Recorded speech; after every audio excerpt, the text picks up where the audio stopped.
Mr. Gilles Bertrand, the EU Special Envoy for Afghanistan, thank you so much for this opportunity. Hello, thank you. Thank you for having me. I heard that you were visiting Afghanistan recently and now busy visiting here, Turkey. How do you describe European Union's current approach to Afghanistan? Well, I think our current approach is very much the same that we have followed since 2021, and it's an approach of principled engagement. I think the world, and particularly the European Union, has or knows the price, the cost of leaving Afghanistan on its own. It's a mistake that we will not make again. That's one of the reasons why, for instance, we never left when the Taliban arrived in Kabul. Our embassy remained open, one of the few of the Western world, so to speak, that remained open. And principled in the sense that, of course, that conversation doesn't mean recognition, doesn't mean endorsement. It means a lot of critical talk about the policies of the Taliban then, when they took power, and still now, on a number of core issues, core principles, on which we will not compromise. So we are there for the Afghan people. We consider that this engagement with the Taliban and the dialogue with the Taliban is fundamental, but we consider it's fundamental to pass a number of messages. And actually, as I told them when I was in Kabul, I believe it's important that we know where we agree, where we disagree, but also we try to reduce the topics on which we misunderstand each other, because there still are quite a few of these. Okay, when you, I was actually wanted to ask, when you say principled approach, so what are these, some of these principles that your approach is based on? Well, we put forward a number of benchmarks, the five at the time in 2021, and I think these benchmarks remain very much valid. There's, of course, the whole issue of human rights, and in particular women's rights, on which we have seen very little progress, and actually things going in the wrong direction over the last 4 years. There is the whole element of inclusiveness and making sure that the de facto authorities should reach out to a broader number of Afghans and should govern Afghanistan as a government that reflects the diversity of the country. There's the whole issue of stability, security, which is fundamental, counterterrorism. And for us also, one of the particularly important aspects is to discuss humanitarian access, to make sure that the aid that we run in Afghanistan reaches the Afghans and reaches them according to the systems we have designed, the way we work with international NGOs, with the United Nations, to reach Afghans in need, and in particular to make sure that our aid reaches women, because they are a part of the population most in need, and that women are also part of delivering that aid. Which are Taliban against it? They, blocked women from working for the UN, for example, and it was mentioned in your recent remarks after visiting Kabul as well. So how difficult it makes for you when women are not part of the delivery system? Well, it's fairly obvious that when women are not part of the delivery system, you end up in a situation where they can also not be beneficiaries, because very often when it comes to registering them, when it comes to having conversations with them, whether it's psychosocial support, whether it's usually women who conduct that particular work. That's one of the reasons why we've always insisted that women should play a very large part in the delivery of aid. As you mentioned, when I was in Kabul on my first visit, this is one of the topics that I discussed with the Taliban ministers whom I met. And this is also one of the reasons why we consider that it's vital to continue engaging and to continue expressing these concerns, because in the end what we want is actually to reach the Afghans who need the help and the aid. About 3 years ago I interviewed Mr.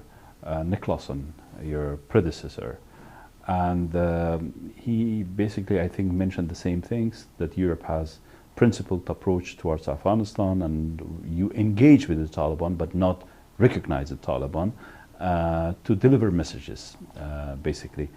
But do you see any changes since these messages have been delivering to the Taliban for the past 4 years now. Do you see any progress? I think if you look back, and I'm not sure to how much is linked to the messages being passed, but certainly those conversations contribute. There's a number of elements on which you can consider that there has been progress over the last years. One of them is clearly counterterrorism, in particular the fight against ISKP, the Islamic State in Khorasan province. We've seen progress, for instance, on counter-narcotics. There's a very recent UNODC report that is mentioning another reduction of the hectares in Afghanistan that are devoted to poppy cultivation. We also see that our conversations are very helpful when it comes to the whole process of Afghans returning in very large numbers, in particular from Iran and Pakistan. And on this, we feel that the de facto authorities have done a convincing job in terms of welcoming literally millions of their country fellows. But then at the same time, there's a number of elements that remain very concerning, and where I would say not only that there's been no progress, but that there are steps being taken that go in the wrong direction. This clearly is the case for women's rights, for human rights in general, on freedom of speech, on freedom of religion, on freedom of the press, a number of other issues like these. In general, we also feel that there is a need to deliver on the inclusiveness, because we hear from the Taliban that they start projecting themselves. I mean, they've been in power for 4 years, and they maybe project themselves more towards the future. But if they actually want to stay in power, the things that the international community, not just the European Union, has been asking for are precisely what they need to remain in power, to be more inclusive, to respect the international commitments of Afghanistan, and to take steps toward more legitimacy in the world. Yes, but do you see any progress in these things like human rights, women's rights, freedom of expression, inclusivity? Of course, every time you talk to Taliban ministers and authorities, what they say, do they promise anything to make any improvements and progresses in these areas, or how is their reaction?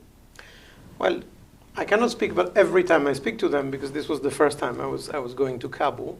But you met several authorities. I met several of the ministers, and I think the conversations we had were quite constructive and positive on a number of issues, quite critical and agree to disagree on a number of others. But I think, and I would consider, having been based in Afghanistan before, I know that there are things you can actually build in the first conversation, and there are things that require more time. So that's one of the reasons why I actually plan to travel quite regularly to Kabul, so that we can actually have these conversations, and so that we can actually try to get to discussing more concrete issues and to see where there may be actually space for progress. But on a number of issues, and as I was saying, women's rights is clearly one of them, there's been no progress. There's even an entrenched view of these topics, particularly among some parts of the Taliban establishment. And this, I believe, is a major issue in terms of legitimization of the Taliban, in terms of moving forward on a number of other topics. So this is one of the red lines that European Union has for any further, like, not engagement, but recognizing the Taliban. If EU countries want to recognize the Taliban, so this is a red line, right? Human rights and women's rights. I think it's beyond the European Union. I mean, the world and the international community in general has been very clear that without substantial progress on human rights, and in particular within this, on women's rights, on that systematic discrimination of women in Afghan society since 2021, not that things were perfect before, but the worsening that we have seen since 2021, this is a major obstacle in many of our capitals. If you go to the streets of many of our countries, if you mention Afghanistan to people and you ask them what the word or the name of the country invokes or means to them, they will tell you about women's rights. Sadly, this has become an automatic connection. Oppression of women's rights. Oppression of women's rights, yes. No, not that this would be the best place to be a woman on earth. I think nobody would. Oppression of women. And I think this makes it a very critical point for our public opinions, for our governments in engaging with the Taliban. I think they know it. And I believe that this is not only the European Union. I know that most of our partners, and in particular a number of our Muslim majority partners or country partners, raise these points, also actually to diffuse the idea that this would be linked to Islam. I mean, there are many Muslim majority or Muslim countries on this planet, and there's no other country where girls do not go to school beyond primary school. Yeah. The European Parliament in November 2022 adopted a resolution on the respect for human rights in Afghanistan and stated that a staggering regression in women and girls' rights under the Taliban qualifies as gender apartheid. Have you mentioned the term gender apartheid to the Taliban? We've discussed the issue of systematic discrimination, of how they actually are splitting away slowly women, and this is one of the topics that I intend to continue discussing with them. Of course, these were first conversations, so we didn't necessarily touch on that particular word, but the concern behind is very much what we are discussing with them. And as I said, for me, what is key in this is really that principal engagement means we should speak, we should explain where we come from, we should understand also what is the logic when there is one, where there can be progress, and we actually believe that this is the way to try to go beyond the stalemate and actually the worsening of the situation on women's rights. Yeah, the International Criminal Court, issued arrest warrants for the Taliban leader Mullah Haibatullah and also Haqqani, the head of Supreme Court.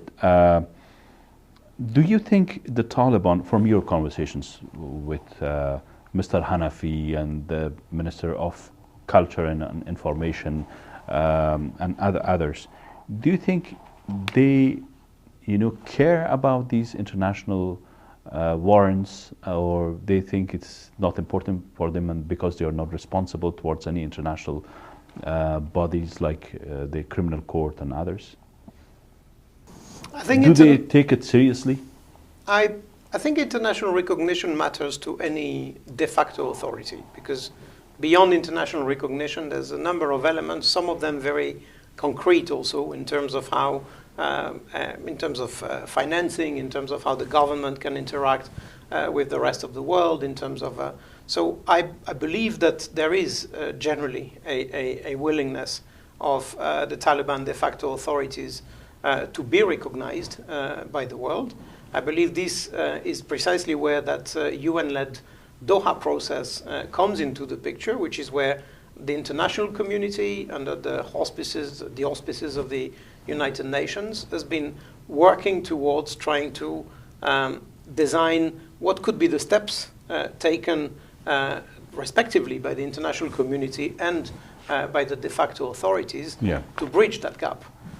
So I believe there is interest in this. I feel that they are also extremely positive and attentive to even very small steps that are taken by one country or another in the direction not of necessarily recognizing them, but of giving them a bit more official legitimacy in the way of dealing with them. So I think it is a clear element and something that is important. How do you see the Russian Federation formally recognizing the Taliban? We do not think this was a helpful move, but I think that this is not the only unhelpful move that Russia has made in recent years. Why it's not helpful, you think? Because there is a consensus of the international community that we should progress on these issues as long as there is respect of the international commitments of the country towards the rest of the world, the very conventions that were signed by Afghanistan, inclusive,ness and like a number the of Rome other... Statute and... Yeah, and inclusiveness in terms of the politics of the country. These are the elements that actually have to also be designed among Afghans, because it is the Afghan nation that in the end has to make progress towards this. So we feel that there is a consensus in the international community on this, and it is important to maintain it. And what about the Indian government, bringing their presence in Afghanistan to an ambassador level? I would not comment on each and every bilateral relationship between the de facto authorities and other countries. You actually have a situation where some countries, without recognizing the Taliban, and India has made clear that it's not recognizing the Taliban, have an ambassador in Kabul. Some of them are taking steps on these issues. This is part of the practice of each and every country. Do you think Taliban are more interested in bilateral relationship with other countries, while the international community, as you mentioned and described, needs to have more, not bilateral but multilateral approach towards Afghanistan and towards the Taliban? I believe there may be more interest, and they may find more accessible and more natural the sort of the bilateral relationships and the conversations with respective countries. But I also believe that there's a major difference in nature, because what can be achieved through a multilateral process is much broader, and the whole international recognition will only come as part of an international process. And I think this is a major factor, and that has to be sort of brought into the picture. We see some, steps from the European Union countries, including Germany, for example, giving, consulates to the Taliban, and some Taliban members are now representing the Taliban government in Germany, at least at the consulate level.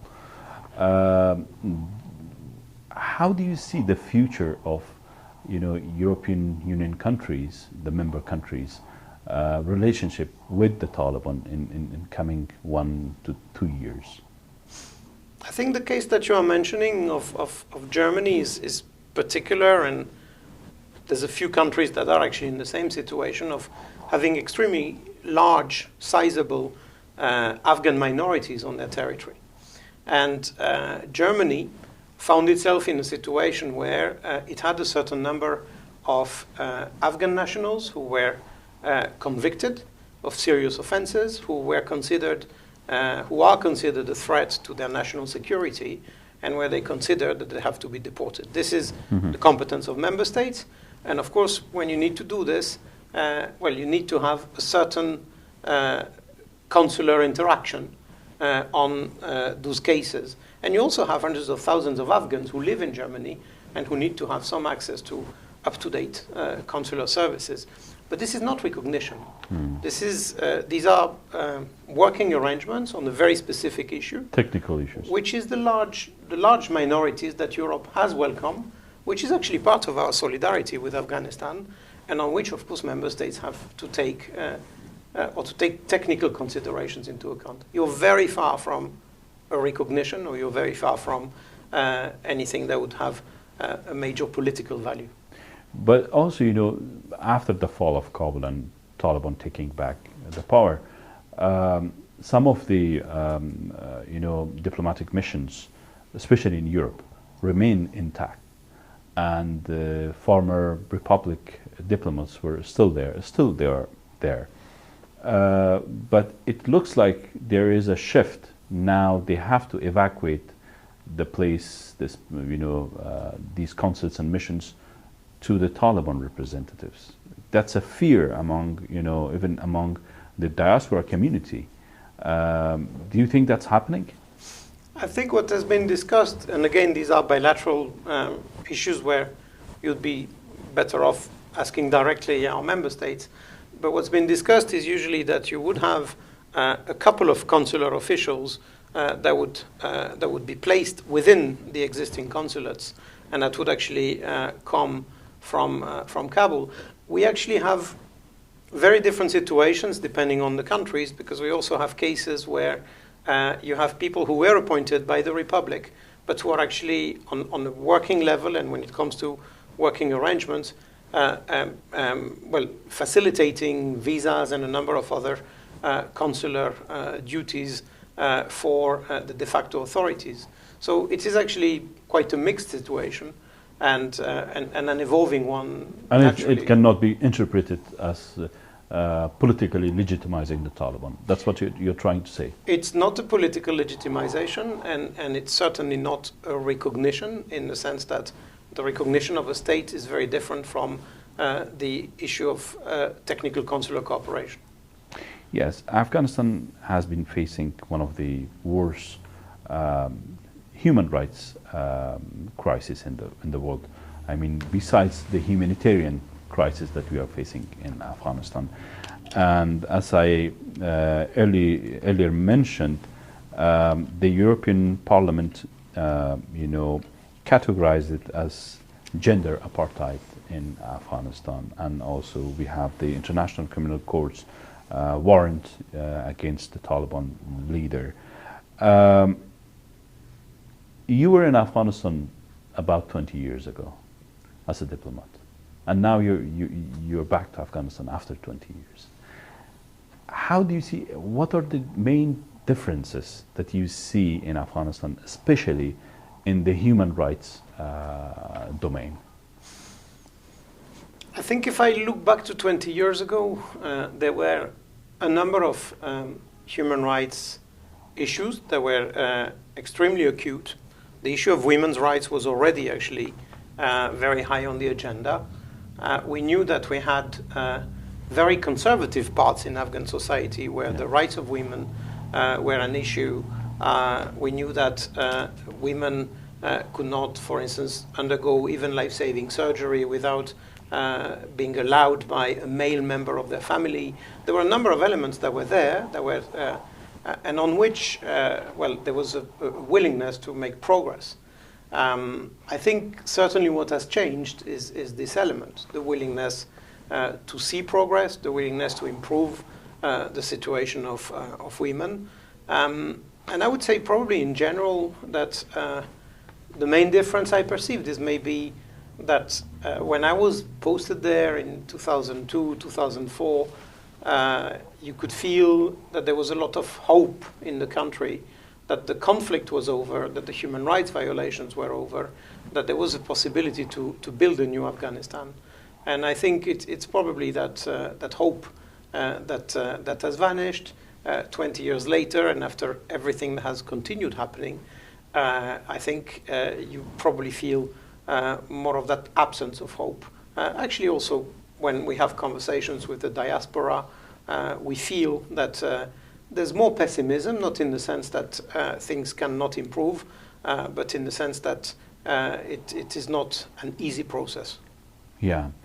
So coming back to the points that you mentioned earlier about the regional and international context on Afghanistan. As we are talking here in Istanbul, there is, I think, a delegation from the Taliban and also a delegation from Pakistan trying to figure out the recent clashes between Taliban and Pakistan. How do you see the clashes between Taliban and Pakistan? How is that impacting your work or European Union's mission in Afghanistan?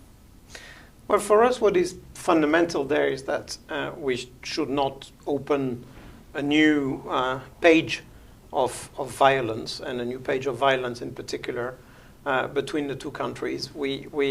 There are security concerns on both sides. There are concerns about territorial integrity on both sides. And we feel that this has to be managed through dialogue and through de-escalation. We believe that Turkey and Qatar have been making a major and a very positive effort in hosting those talks. They are ongoing here in Istanbul as we speak.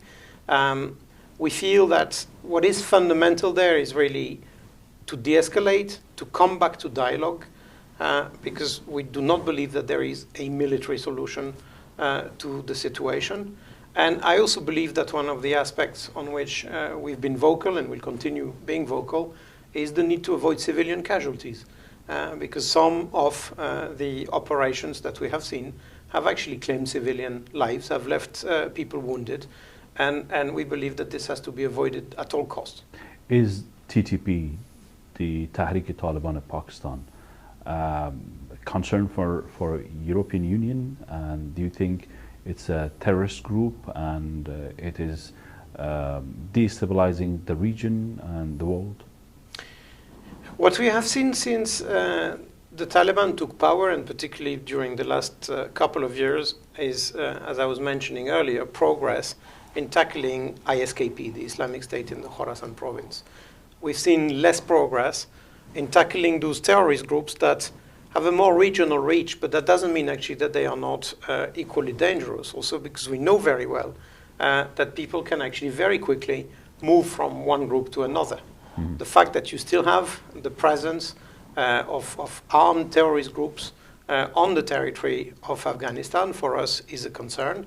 And I must say, ISKP might be down, but it's not necessarily out. It's not eliminated. It's not eliminated. We know it, and this, of course, remains an issue, as very much the presence of all terrorist groups. I have the feeling that we have enough of an experience by now on terrorism to know that whenever you have the presence of terrorist groups on a given territory, sooner or later they morph, they start actually attacking even the host country, and they turn into... Yes, and you think Taliban have been helpful in tackling TTP and other terrorist groups other than ISKP? We've definitely seen more progress on ISKP than on others, and we believe that the whole issue of terrorist presence should be taken in a more holistic way, and there's a need for progress on this. You mentioned that European Union is definitely more for dialogue and peaceful resolution of crisis and conflict in Afghanistan and between Taliban and Pakistan, of course. But it is interesting to see that when Kabul was bombed,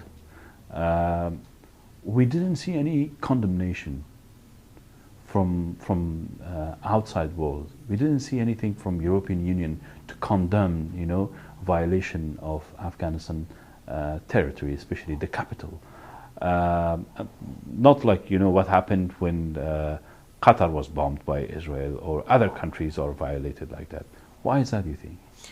I think there were calls. There were calls, and there were a number of, as you know, diplomacy is a mix of discreet and maybe more public means.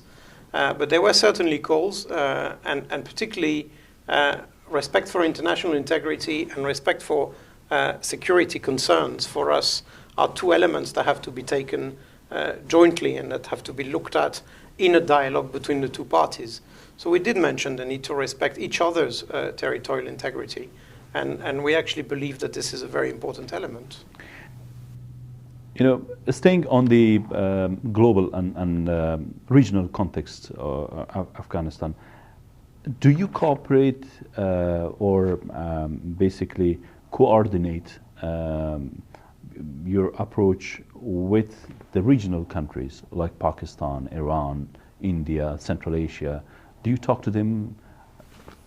Yeah, it's actually a fair part of my job to talk with the rest of the region and of the world on Afghan matters. That's why the European Union has a special envoy. If you look back to my first month and a half in office, I've traveled to Qatar, I've traveled to the United Arab Emirates, I've traveled to Turkey. We have next week a meeting with the special envoys of the 5 Central Asian countries in Brussels to discuss the situation in Afghanistan. This is a large part of our engagement, also because we believe that these are solutions that have to be found jointly. And the countries that I have not mentioned, I've not mentioned them because I haven't visited them yet, but it doesn't mean that we're not working closely and directly with them. And do you see a harmony in the policies or the priorities of these countries with European Union? Do you see an international harmony? I think there is an international consensus on the elements that make the basis of the Doha process, on the need to respect international commitments and human rights, on the need for inclusiveness in the politics of Afghanistan. I think on those elements there is a consensus. Yeah. Of course, on the whole issue of stability and Afghanistan becoming itself a stable country and having a positive influence on the region, as opposed to a situation where it can export instability to the greater region and the world. It's interesting to hear from you the Doha process, because recently we haven't heard anything from international community about the Doha process. I know you mentioned in your concluding remarks after visiting Kabul that diplomatic community need to move forward with all aspects of the UN comprehensive approach, as outlined in the 2024 report by the UN Special Coordinator, Mr. Freidoun Siniloglu. Do you think that Doha process still exists and still matters? We believe it still exists. We believe it is the only game in town in terms of international engagement. It has moved to two more technical working groups on counter-narcotics and on the private sector. But we believe that we should... Yeah, but you mentioned here more comprehensive approach. That's right. I was going to say, for the time being, it has moved to these two topics where we perceived that there was space for making progress on, say, common interests between the DFAs, the de facto authorities, and the rest of the world.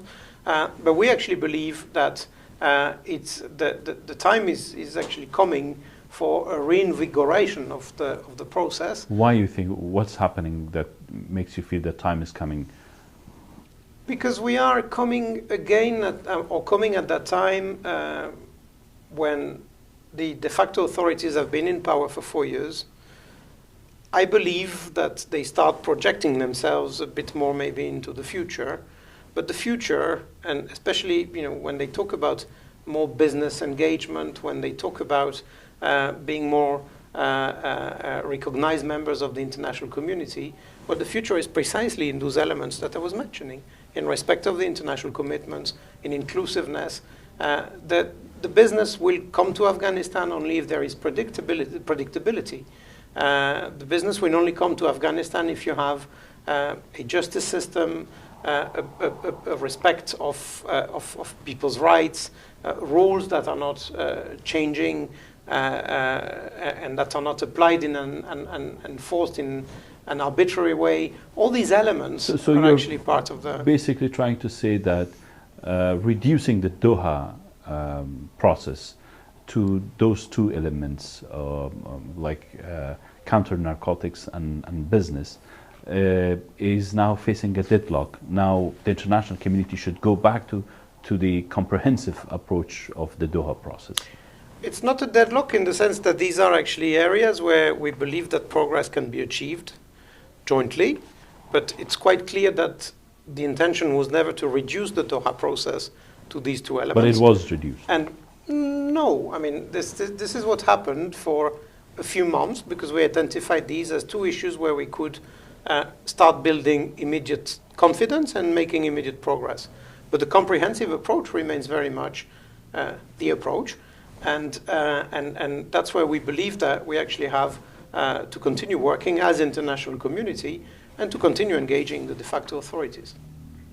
And you also mentioned the international obligations and taking steps towards more inclusivity in the government. These inclusivity was not mentioned in the last meetings of Doha process, of course. And do you think the Taliban are ready for making their government more inclusive, or what inclusivity means to you when you mention that? Well, I think inclusivity means that Afghanistan is a mosaic of peoples, of ethnic, religious, regional components, and it has to, whichever form of government the country has, must reflect that diversity. In a way, probably one of the shortcomings of the 20 years of the Republic was that precisely the Taliban component stayed out of it. And we later realized that staying out, it started basically feeling estranged from the whole process, and then we know how the history unfolded. And if you look back to the history of Afghanistan, in a way, there is that sort of element of, you have a group that comes, there's a sort of winner-takes-all logic, but winner-takes-all works for the times of conquest. It doesn't work for the times of government. When you govern, you basically need to govern with everybody in the country. And we feel that if for any government in Afghanistan to last, it basically needs that degree of inclusivity, and it needs that, at the very minimum, to start with a dialogue with the various components. According to the UN reports, the UN General Secretary reports to the UN Security Council, Taliban have, created one ethnic group government, a Pashtun government, which is all male, and other ethnic groups doesn't exist. And according to other reports, 95% of the Taliban government is from one ethnic group. So where you see the balance? I mean, what do you expect when you say inclusivity? What kind of change in those numbers you expect? We believe that first and foremost, it's the Afghans who have to talk to each other. And precisely if the de facto authorities want to build a government with a degree of sustainability, they cannot keep cutting themselves off from half of the country, which is the women. They cannot keep cutting themselves off from very large ethnic communities that are part of the Afghan fabric, because this does not reflect Afghanistan and is not a structure of power that reflects the country. To get there, we believe that first steps would be to have conversations with the various leaderships. We know that these are difficult steps. We know that they are steps that take place with the whole history of decades of war behind. But we actually believe that this is the way forward. This is also the reason why we've never believed that the armed resistance movements should be in any way encouraged or engaged, because we do not believe that the solution to what is happening in Afghanistan would be another wave of armed fighting. We believe that the Afghans have to find a way to speak to each other. In a way, this is something that has been there for many years. If I go back to the times when I was there 20 years ago, this was already very much the challenge, and it might actually have been one of the failures at that time. And we believe that this is the challenge for any stable government in the country. So staying on the inclusivity as one of my final questions, are you engaged with non-Taliban actors like other political leaders who are opposing the Taliban? Many of them are in the city and in Ankara. You visited recently Ankara as well. We are. It's part of our conversation. It's part of my job to speak to all Afghans who pursue through peaceful means the objective of a more stable, a more diverse Afghanistan. And this, of course, means engaging with a number of the political actors. That's part of the job, and I believe that through these conversations, we may actually also be able to identify points where they might be the start of a constructive conversation, including with the de facto authorities. Should we expect a political process in Afghanistan, given the fact that you and some other international diplomats are trying to visit Taliban and non-Taliban actors? I actually believe that rather than a process, we have never stopped believing that Afghans should speak to each other, and that this is actually the solution to many of the difficulties of Afghanistan.